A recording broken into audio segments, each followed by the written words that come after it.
Saudações pessoal, tudo bem com vocês? Eu sou o John Cine e desta vez eu presto uma homenagem ao podcast Filmes Clássicos. Tudo começou no dia 19 de outubro de 2014, fundada pelos Founding Fathers Fred Almeida, Alexandre Cataldo, Sérgio Gonçalves e Marcelo Renault.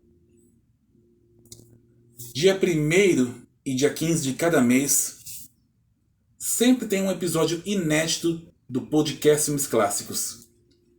Dá para escutar no site oficial, pelo YouTube, Spotify, Deezer e outros agregadores de podcast. Como é que funciona? Bem, falo um episódio de filmes, filmografia de diretores ou mini-filmografia de diretores, algum tema específico e dicas triplas. O Dicas Triplas, ele é assim bem, digamos assim, se foca mais assim em filmes que não são de muito reconhecimento. Na verdade, muito pouco ou nenhum reconhecimento, mas tem a sua relevância. E isso através da dica dos dois fundadores, Fred e Alexandre, e alguma pessoa convidada. Eu recomendo a vocês que escutem o podcast Filmes Clássicos. Já ocorreram algumas lives e elas estão disponíveis para se ouvir lá através do YouTube. E eu recomendo a vocês o podcast Filmes Clássicos. Para quem gosta de clássicos, ou para quem ainda está aprendendo o que são clássicos, o podcast Filmes Clássicos é um canal que eu recomendo e muito a vocês.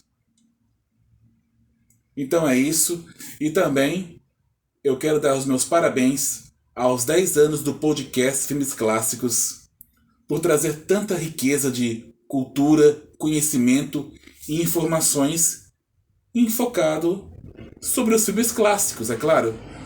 Existem alguns outros podcasts falando sobre filmes assim mais atuais, mas o foco do podcast é filmes clássicos. Na verdade, nem era um podcast. Começou como uma comunidade do Orkut, em 2004. Em 2014, foi feito o podcast Filmes Clássicos.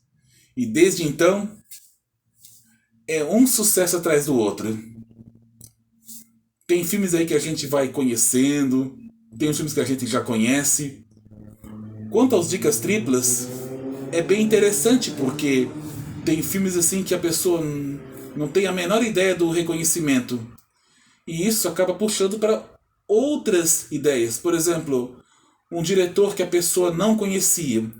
Aí vai puxando para conhecer outros filmes. E assim, equipe técnica, elenco.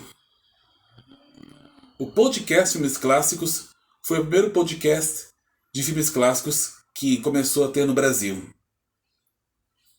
E esse podcast Filmes Clássicos que nós ouvimos começou em 19 de outubro de 2014. Ou seja, já são 10 anos. E eu quero dar os meus parabéns a esse abençoado podcast, trazendo sempre alguma informação sobre os grandes clássicos do cinema. E para quem ainda não tem o conhecimento, eu indico a vocês podcast Filmes Clássicos, dia 1º e dia 15 de cada mês, com um episódio inédito sobre os grandes clássicos do cinema. Então é isso. Muito obrigado por assistirem. Até um próximo vídeo e que Deus abençoe vocês.